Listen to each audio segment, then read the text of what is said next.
Hey, what is up YouTube, it's Stella-Jaz, and today we're going to be talking about lazy minds getting caught in feedback loops that will increase the emotion that they're feeling in the moment.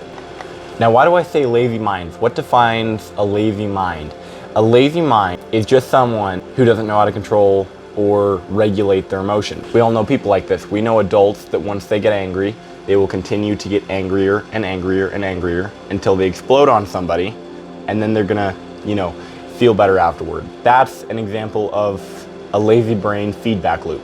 Now, other such loops also exist, like the loop that once you feel powerless to something, maybe your dog escaped and you feel powerless because you're not fast enough to catch him, or because you're not clever enough to, outmaneuver him.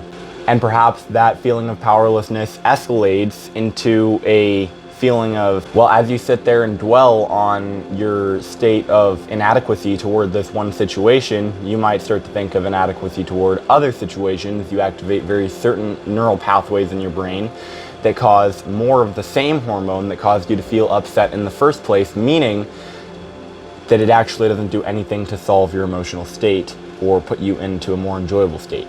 Not sponsored, but I'm gonna plug these really quick. They are Cinco mics. You just plug the part into the phone. This is the mic, and it increases the sound quality. So if any of you have noticed my sound quality, it's this thing. It's really great. Not sponsored, but I found this from another YouTuber. It's really, really good. And now we'll go with the final example of disgust. And we all know, again, a situation like this where someone will, maybe they'll start complaining about the texture of food. They're eating it fine, and then as they go on, they keep complaining about this texture. Their mental voice convinces them over time that it's inedible because of one factor. It's a positive feedback loop. So essentially, when you feel one emotion, examine the emotion thoroughly, okay? Actually look into where it's coming from, what's causing it.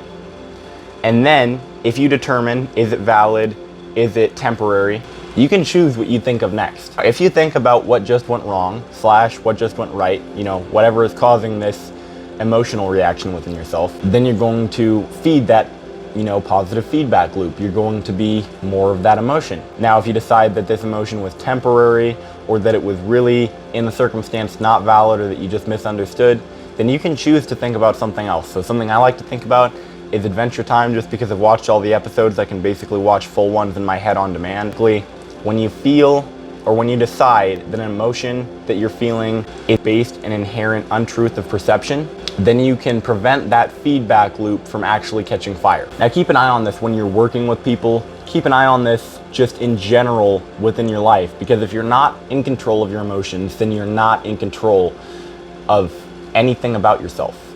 If you're not in your control of your emotions, if you're not well attuned with them to the point that you both act in each other's best interest. Now, another way that you can regulate, emotional feedback loops that cause out spirals, like an anger feedback loop, a sadness feedback loop, a disgust feedback loop, a shame feedback loop, anything where an emotion self-replicates. One of the best things that you can do to prevent this replication is to take control of your autonomic nervous system that's releasing these neurons. How do you take control of your autonomic nervous system? Your breath. Breathe. You don't have to do a breathing technique. You can do the basic, deep breath. You can do box breathing. But what I like to do when I get particularly upset is to go sit down in a room and do some pranayama, breath of fire. So I'll sit down in seiza, the perineum gets squeezed on the inhale. You're supposed to breathe through.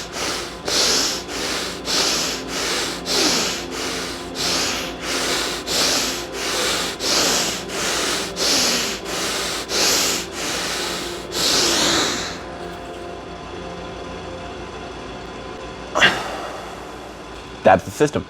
Goodbye.